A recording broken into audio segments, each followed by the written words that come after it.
आखिर क्यों मारे गए अभिमन्यु? जानिए वो 4 कारण जिन्हें आप नहीं जानते।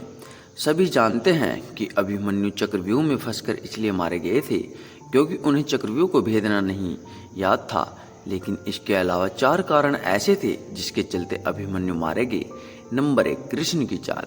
भगवान श्री कृष्ण की नीति के चलते अर्जुन के पुत्र अभिमन्यु को चक्रव्यूह को भेदने का आदेश दिया गया।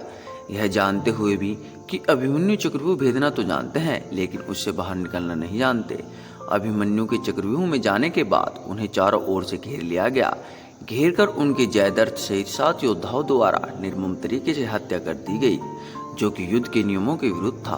कहते हैं कि श्री कृष्ण यही चाहते थे, जब नियम एक बार एक पक्ष तोड़ देता है तो दूसरे पक्ष को भी इसे तोड़ने का मौका मिलता है। नंबर 2, अन्य योद्धा अभिमन्यु के साथ नहीं जा पाए।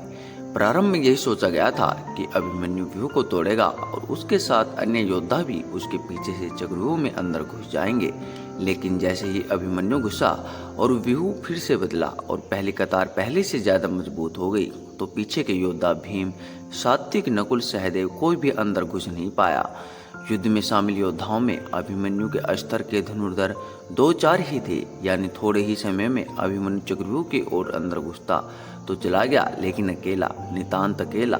उसके पीछे कोई नहीं आया।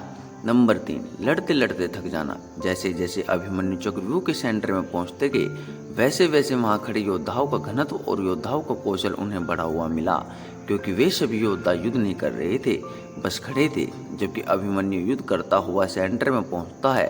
वे जहां युद्ध और व्यूह रचना तोड़ने के कारण मानसिक और शारीरिक रूप से थके हुए थे, वहीं कौरव पक्ष के योद्धा तरोताजा थे। ऐसे में अभिमन्यु के पास चक्रव्यूह से निकलने का ज्ञान होता तो वे बच जाते, या उनके पीछे अन्य योद्धा भी उनका साथ देने के लिए आते तो भी वे बच जाते। लेकिन थकान के कारण वे अधिक जोश और होश से लड़ नहीं पाए। नंबर 4, युद्ध नियम के विरुद्ध हत्या। अर्जुन पुत्र अभिमन्यु चक्रव्यूह भेदने के लिए उसमें घुस गया।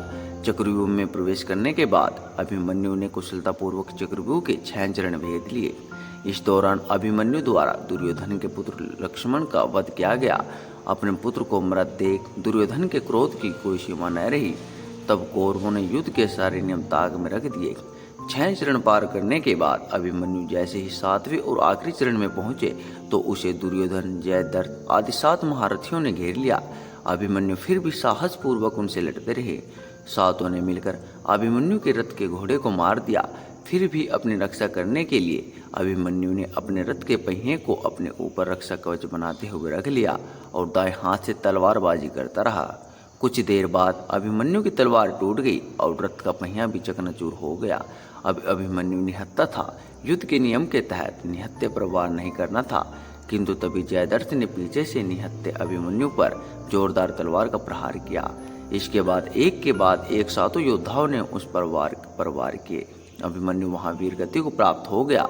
अभिमन्यु की मृत्यु का समाचार जब अर्जुन को मिला तो वे बेहद क्रोधित हो उठे और अपने पुत्र की मृत्यु के लिए शत्रुओं को सर्वनाश करने का फैसला किया। सबसे पहले उन्होंने कल की संध्या का सूर्य ढलने के पूर्व जयद्रथ को मारने की शपथ ली।